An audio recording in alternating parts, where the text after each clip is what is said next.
Estimados amigos, estamos en una nueva edición de su programa Plataforma Democrática para analizar de una perspectiva amplia y plural los aspectos más importantes de la coyuntura nacional y también la coyuntura internacional.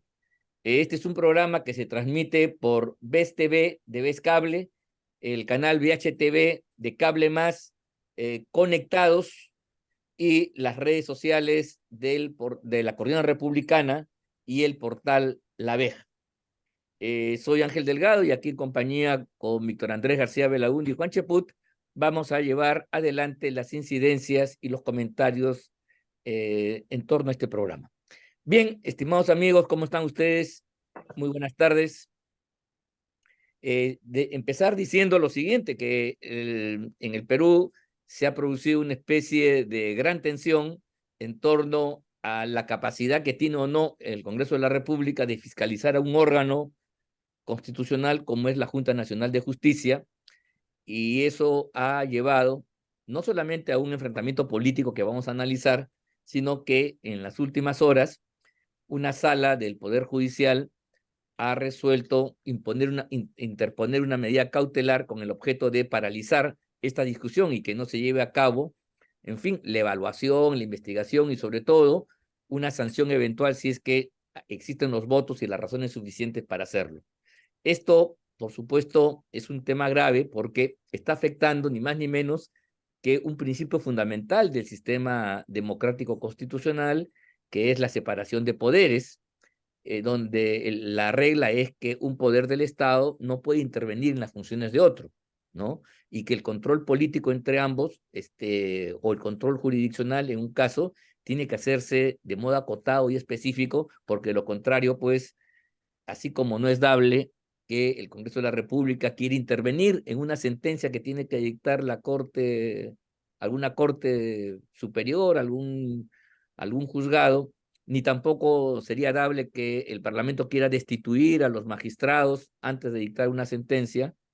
Entonces, tampoco el Poder Judicial, que tiene que aplicar la ley a la situación concreta, no tiene facultades para hacer una evaluación política de, en este caso, la conducta de la gente que está en la Junta Nacional de Justicia, porque esa atribución está asignada expresamente al Parlamento, punto. Si no, sería el Poder Judicial el que hiciera ese examen, ¿no? Y por lo tanto, entonces, allí yo creo que hay una intromisión grosera y eso es un asunto que ha llevado a que se paralice el trámite. Pero sobre ese particular yo quiero dejarles a ustedes la palabra para que den sus opiniones al respecto. Empezamos contigo, Víctor Andrés. Vitocho, a ver, ¿qué te parece pues este tipo de conductas donde ya no es la primera? Los caviares se han agarrado esto como mecánica. Los caviares que no tienen partido político y que no tienen representación popular en ningún organismo, sí tienen fuerza en el Poder Judicial y en el Ministerio Público. Y con hecho han hecho barbaridades de tiempo atrás, de la época dorada de Vizcarra, y ahora todavía parece que alguna fuerza tienen al respecto. Vitocho, adelante. Mire, en realidad es el vizcarrismo el que está manejando todavía, ¿no? Es increíble cómo en tan poco tiempo el vizcarrismo en el gobierno logró pues infiltrarse y colocar piezas claves de su gente en algunos sectores claves del país, entre ellos por supuesto la justicia, ¿no? Y el poder electoral. Ahora bien, no, yo creo que han asustado a algunos parlamentarios, ¿no? Con 10 años de cárcel. Yo les he dicho, señores, díganme ustedes en 200 años de historia parlamentaria en el Perú, si ha habido algún parlamentario que ha sufrido cárcel un día por opinar o por votar o por investigar y después finalmente estás opinando y estás votando sobre algunas veces casos de informes, ¿no? Que son resultado de una investigación. Pero ninguno. Y yo creo que en el mundo tampoco, que un parlamentario sufra cárcel por otro tema, sí, por delitos comunes o delitos de función quizás, pero desde que existe el parlamento o el parlamentarismo, la idea del parlamento desde el siglo XII, del siglo XIII, hasta el día de hoy, con todas sus variantes y sus variedades y los países que la aplican, siempre los parlamentarios han estado protegidos de cierta inmunidad para poder opinar y votar, sobre todo votar. Eso es absurdo, ¿no? Entonces no existe que te metan preso por votar, ¿no? Entonces han vendido esa idea a periodistas que inclusive tienen conocimiento de derecho, algunos de Sí, ellos, claro, lo sí, cual es me parece terrible. que es terrible, ¿no? Y claro, y algunos que están pagados por la Junta o por alguna entidad del Estado, abogados que se venden fácilmente y transforman el derecho por un honorario. Así. Interpretan el derecho al revés por un honorario. Entonces estamos ya pues, y el Colegio de Abogados no dice nada, porque además el Colegio de Abogados está de adorno. Sí, pues Yo todavía. no sé por qué existe el Colegio de Abogados y Comisión de Ética del Colegio de Abogados, debería desaparecer.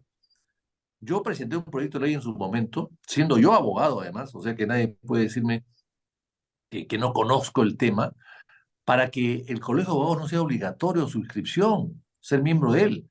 Porque hoy día hasta para ejercer la profesión tienes que estar inscrito y pagando puntualmente. Estamos regalando dinero a gente que no hace nada, que no sirve para nada. Y hemos visto cómo hace poco una decana se quiso quedar pues eternamente, igual que Inés Tello, la Igual que. Inés Tello del Colegio de Abogados. Sí, Se claro. quiso quedar eternamente interpretando una serie de cosas y, a través de recursos de amparo. O sea, los recursos de amparo están destruyendo la justicia en el Perú, cuando deberían mejorarla. La están destruyendo la justicia. ¿Por qué intervienen en todo? Entonces, claro, que el Congreso haya postergado su reunión, bueno, quizás no tenían los votos, pero Claro, se ve como si fuese sido un tema de presión. Y yo creo que el Congreso no puede aceptar presiones. Ya ha sido cerrado una vez por haber elegido a un miembro del Tribunal Constitucional. Y sí, después se han ido chupando poco a poco. Y también es cierto que hay veces que no se les ha hecho caso, como el último nombramiento a través de un recurso de amparo de un señor Ayala, creo, ¿no? Que era castillista, ¿no? Bueno, pero esto que es algo nuevo, relativamente nuevo, los recursos de amparo para parar al Congreso, yo creo que también los inició, no sé si los inició Alan García cuando presentó un recurso de amparo contra la comisión que empezaba a investigarlo, ¿no? En su sí. momento, de Pero UPP y de los nacionalistas, ¿no? La comisión que presidió Tejada, así hijo de es. un aprista, hijo de un aprista, pero estaba en el nacionalismo en ese momento. Entonces yo creo, y después hay algunos parlamentarios que han recurrido, que no se han contentado con haber perdido la votación de sus proyectos de leyes en el Congreso y que recurrieron después al Tribunal Constitucional. Grave error, porque la democracia es eso. Y el tercer grave error es haber aceptado, todos, muchos, no todos, por supuesto, pero muchos, cada día menos, pero han aceptado y han promovido siempre las críticas al bicameralismo. Yo creo que el Parlamento es débil porque es unicameral, es caótico porque es unicameral, es timorato porque es unicameral. Y todos esos males son males que están lamentablemente registrados en la nueva Constitución, la 93, que todos quieren defender, curiosamente, con Así sus es. males incluidos. Entonces yo creo que el parlamentario no puede ser juzgado ni condenado por sus votos ni por sus opiniones. Eso es una ley universal, no es propiedad del Perú, del Parlamento peruano. Por lo tanto, me parece que estos jueces que se atreven a querer parar votaciones, me parece que hay que ver la manera de procesarlos en un determinado momento, porque no es la primera vez que sucede lo mismo. Ya lo hicieron con Ayala, con el abogado y ministro de Castillo, lo hizo Ayala, y antes lo han hecho por Sí, diversos motivos una serie de personajes. Así que yo creo que es hora de que el Congreso se ponga las pilas y, lógicamente, un Congreso con 6%, nadie aplaude que haga lo que está haciendo.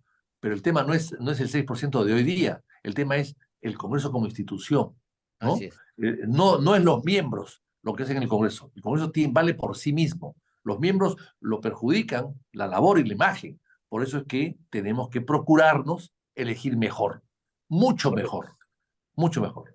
Muy bien, muy bien. Efectivamente, ha traído a memoria el tema de esta sentencia que salió a propósito de una acción que puso Alan García, pero en esa oportunidad hay que recordarle a los amigos que nos escuchan, el Poder Judicial estableció que las reglas del debido proceso, del debido procedimiento, ¿no?, se aplican también a los procesos políticos. O sea, ¿qué significa eso?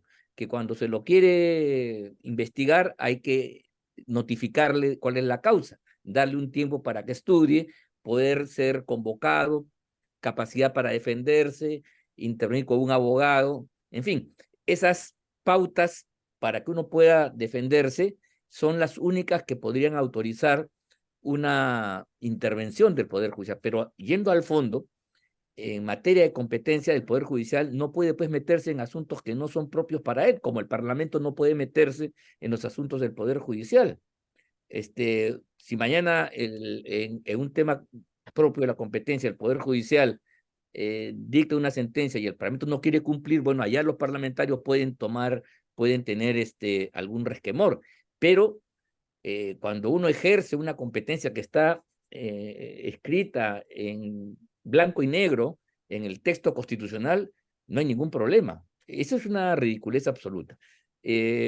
Bueno, Juan, pero ¿a ti qué te parece pues este asunto, no? Además, para terminar, Ángel, con esa idea la pregunta es, ¿por qué no están siendo presos, denunciados, procesados y presos los 105 congresistas que votaron por la vacancia, por incapacidad moral, una teoría, una definición poco clara, por la vacancia del señor Vizcarra? Claro, ¿Dónde está claro. esa gente? ¿Esos 105 están enjuiciados? ¿Están presos? No, No, no pues. ni podía estarlo. Bueno, Juan, ¿qué te parece este tema? ¿Cuál es tu opinión? Bueno, un saludo a ambos en primer lugar. Bueno, yo estoy completamente de acuerdo con lo manifestado por ustedes dos, ¿no? El artículo 93 de nuestra Constitución es clarísimo, ¿no? Los parlamentarios no son responsables ante ninguna institución ni organismo jurisdiccional por los votos y opiniones que emanan durante su función, ¿no? O sea, el artículo es clarísimo. Pero yo veo acá otro problema, ¿no? El problema de la falta de conocimiento de nuestros propios parlamentarios respecto a los referentes, los antecedentes y a la propia Constitución. Que se junte un conjunto de delegados o portavoces para poder definir qué hacemos ante lo que ha planteado el Poder Judicial, demuestra pues de que no están muy seguros del respaldo que les da la Constitución para sus actos. Yo creo que el análisis de fondo que estamos haciendo tiene que contemplar también la importancia de la experiencia política.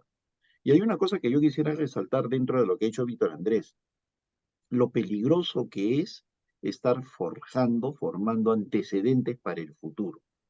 Por ejemplo, si este Congreso cede ante el Poder Judicial, sembró la semilla para que un próximo Congreso, cualquier grupo de parlamentarios diga, como ya se hizo caso antes, tenemos que hacerlo de nuevo, ¿no? Y así sucesivamente. Entonces, ellos tienen que mantenerse en su posición, no tenerle miedo a estos pseudo líderes de opinión que lo único que quieren es perder, permanecer con los privilegios que tienen y seguir adelante. Y una cosa que yo señalé en el programa de Milagros Leiva y que voy a volver a señalar ahora es la siguiente, ¿no? Me parece absolutamente inusual esa alaraca, esa batahola que se ha formado de parte de los caviares para defender el statu quo, el establecimiento, el establishment, ¿no? De la Junta Nacional de Justicia y los actuales jueces y fiscales. Acá de por medio, no me extrañaría, hay estudios de abogados que temen perder poder si se Sí, cambia el establecimiento de jueces y fiscales. Abogados que son exitosos no porque sean brillantes eh, en el ámbito penal, jurídico, cuando ellos salen al frente en los procesos judiciales, sino que son brillantes porque tienen amigos de jueces y fiscales. Entonces, acá hay una especie de temor a que cambie ese establecimiento jurídico, ¿no? Esa es la batalla de fondo que están dando, así como en su momento defienden a servir no porque intenten hacer que Servir se convierta en una institución o a la SUNEDU, sino porque tienen temor a perder sus consultorías. Esta situación tiene que ver mucho con una pérdida de poder jurídico y en ese sentido atacan al Congreso para evitar que haya algún tipo de cambio. ya. Sí, y sin duda alguna, mira, creo que está bien planteado el asunto. simplemente para redondear, decir que esto es un modus operandi que ya en otros países ha tenido algún antecedente y algunos autores han llamado, criticando, el gobierno de los jueces. Es inaceptable que en una república democrática los jueces gobiernen, que los jueces tengan la última palabra. Eso es inaceptable porque eso es dejar de lado la voluntad popular, que es lo real, lo propio de una democracia. ¿Te das cuenta? Y los parlamentarios son la expresión directa de esa voluntad popular y tienen determinadas funciones y los jueces no pueden en absoluto tomar decisiones de naturaleza política, es decir, hacer juicios de oportunidad, de mérito, de conveniencia, que sí hacen los políticos justamente. Ellos Mira, tienen justo que estoy aplicar una leyendo norma un anterior. libro de Sí, Jacques Verguet, ¿no? sí. Sobre jueces como actores políticos. Ahí está. O Qué sea, bueno es eso. o sea, Eso es, pues, ese es el judicialismo, el activismo judicial, el gobierno de los jueces, que es una profunda desviación antidemocrática y terrible. Y los caviares, que repito, no tienen fuerza para ganar elecciones y tener representantes, en muchos años atrás, han logrado infiltrarse en el Poder Judicial y lo han convertido en su trinchera, desde la cual desnaturalizan el proceso democrático. Este es un tema que yo creo que valdría la pena volver en alguna oportunidad con alguna lectura para, creo que este es el corazón de la potencia caviar. Además de los temas culturales, este es un asunto donde ellos usan la justicia para sus fines. En otros países le llaman el lawfare. No sé si ustedes han escuchado esta palabra, no, pero claro. que podemos volver. Yo quería en esta última parte plantearle a ustedes dos temas. El problema de la crisis recesiva, el anuncio que ha hecho el ministro de Economía, acompañado por varios miembros de su gabinete, el primer ministro entre ellos, y también alguna opinión sobre la crisis que se está desenvolviendo en un país cercano a todos nosotros, que es sin duda España, ¿no? En fin, no voy a entrar yo a los comentarios, simplemente yo quería dejarle primero a Vitocho y luego a ti, Juan, para que desarrollemos estos dos puntos en la última parte de nuestro programa. El tiempo nos es angosto, lamentablemente.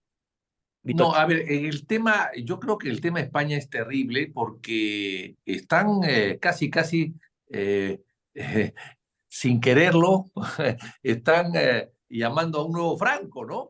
Porque es decir, que el gobierno del señor Sánchez quiera permanecer en el gobierno aliado y necesita aliarse, se ve obligado y acepta aliarse de unos personajes que lo que quieren es irse de España. O sea, tú te alías del que Son se quiere ir, antiespañoles, no el que se quiere antiespañoles. quedar. Tú te alías no del que quiere volver, sino del Claro. que quiere irse. Sí, sí. Entonces, realmente, y que quiere dividir el país y llevarse todas las rentas a la Cataluña, todas sus rentas, todas sus atribuciones. Es casi un Estado dentro del Estado. O sea, casi un Taiwán y República Popular China. Quieren ser un Estado, pues, nuevo, independiente y que Quieren después tenga separarse. reconocimiento oficial, a pesar que le han dicho que no lo van a reconocer nadie. Pero en todo caso, eh, eh, ese tipo de personajes que, como Sánchez, que quiera quedarse y olvidarse y perdonar y olvidarse todo lo que este señor ha hecho en contra de España. O sea, estás aliando, Pedro Sánchez se está aliando del diablo para quedarse.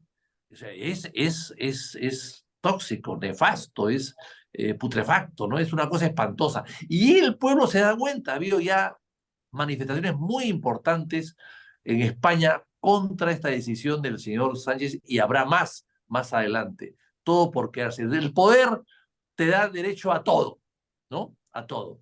Sí, sí, sí. Entonces, Sánchez está convirtiendo en un travesti de la política, realmente. Entonces, yo creo que eso le hace mucho daño a España. Y claro, si España, que gozaba de mucha estabilidad constitucional y económica desde la Constitución española del 78 y después de la muerte de Franco, bueno, pues entonces estamos volviendo atrás. Y eso, así empezó la etapa nefasta de España de los años 30, La guerra. donde la guerra condujeron, La guerra. se condujo esto a la guerra y luego a una dictadura de 40 años. Y la guerra nace por una cosa caótica dentro y el separatismo y la polarización dentro de la sociedad española que produce un movimiento donde no estaba Franco inicialmente y cuando estuvo no era jefe, fue nombrado jefe hasta que acabe la guerra y se quedó 40 años, ¿no? Después de la reunión de Burgos, los militares dijeron, bueno, hay que unificar el mando. Entonces eligieron a Franco, que era el más tranquilito, el más calladito, el más joven, el más inexperto, El más chiquito también era. el más pequeñito en tamaño y en todo. Era Y dijo, chaparro. bueno, hay que nombrar a don Francisco porque tenía las legiones del África consigo. Y entonces, bueno, pues puede ser buen jefe. De repente vamos a dejarlo a él de jefe. Y Sanjurjo y Mola y todo el resto de Miranda Astray y todos renunciaron a la jefatura, se le dieron a él. Oye, pero maneja, tú eres el único, pero termina la guerra y devuelves el mando. Pues no lo devolvió, se quedó 40 años y murió en el Palacio del Pardo. Entonces, Peligroso, ¿no? pero cuando a Ortega y Gasset le preguntaron en esa época al gran filósofo y pensador, ensayista, Ortega y Gasset, oiga, ¿qué le pasó a España? ¿Quién fallaron los políticos de la época? Bueno, dijo, falló la clase dirigencial, porque representaba a un pueblo, eran parte de un pueblo, y el pueblo estaba enfermo, un pueblo enfermo produce dirigentes enfermos. Claro. Eso fue lo que dijo más o menos. Entonces eso puede pasar ahora. Entramos en una etapa de enfermedad del pueblo, de la sociedad y de sus dirigentes que pueden conducir siempre a épocas peores y de caos. El Muy Perú bien. no está tampoco alejado al tema, ¿no? Pero por lo menos parecería que no está tan cerca como puede estar tan cerca de esa situación el pueblo español en este momento. Sí, es cierto. Solamente decir, para agravar más la cosa, que Sánchez perdió las elecciones, o sea, obtuvo una segunda mayoría con Así es. bastantes votos distantes del Partido Popular. O sea, va a ser Exactamente. presidente habiendo perdido la votación popular, gracias a las Así es, alianzas así es. con los grupos minoritarios, entre Así ellos es. partidos separatistas. Así es. Exactamente, eso me faltó decir. Es el presidente que Sí, pierde con cierta holgura y que sí. para ganar se alía pues Con a todos los los que no quieren chiquititos. España. Así Así es. es. Bueno, Juan, la palabra Bueno, en sobre estos dos relación, temas. sí, en relación a lo del Ministerio de Economía con el premier Alberto Otárola, yo no creo que la conferencia de prensa del día de ayer signifique Nada, ¿no? un cambio en la situación económica del país, porque simplemente ese par no genera ningún tipo de confianza.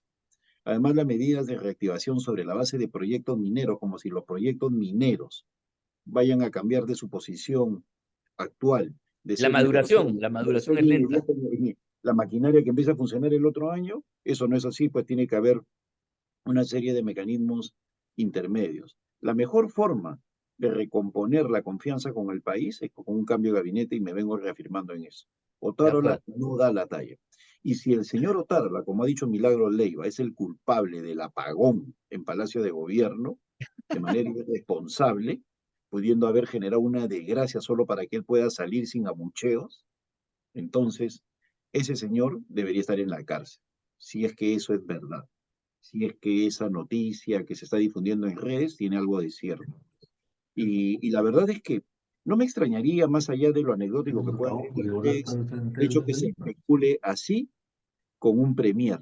El solo hecho que se especule de esa manera ya se demuestra que no, que es un tipo caricaturesco y sobre el cual ya no hay ningún tipo de respeto.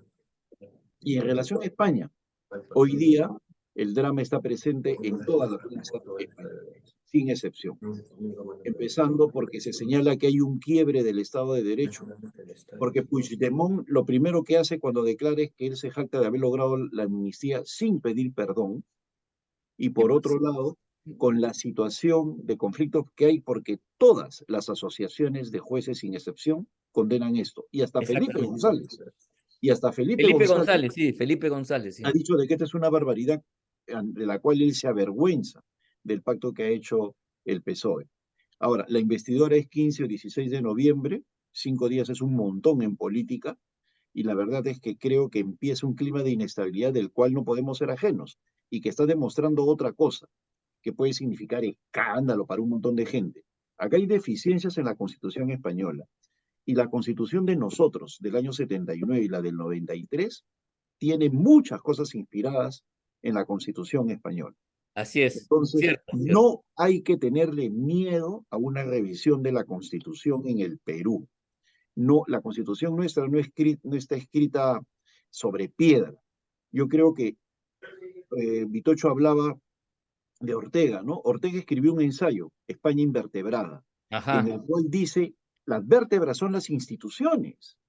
Y cuando no hay respeto a las instituciones pasa eso. Y lo mismo está pasando en el Perú. En el Perú no hay instituciones ahorita, por eso estamos como una malagua. Se sí, pelean todos entre todos. claro, Entonces, es menester, creo yo, y Ángel, Vitocho, bueno, Domingo, hermano de Vitocho, ¿no? Podría ser invitado en algún momento. claro.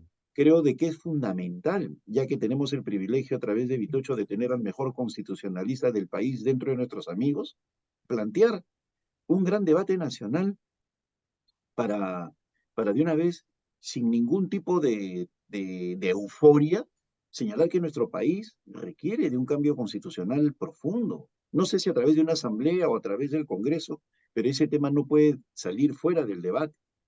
Cierto. Bueno, claro, es un asunto muy importante Bueno, y yo quisiera un tema añadir algo fundamental. que me olvidé, A ver, que dijo Juan, que me parece muy interesante la parte económica, ¿no? El Contreras efectivamente no va a solucionar el tema y hay dos o tres cosas que no que son incoherentes. Primero, que la inflación está bajando.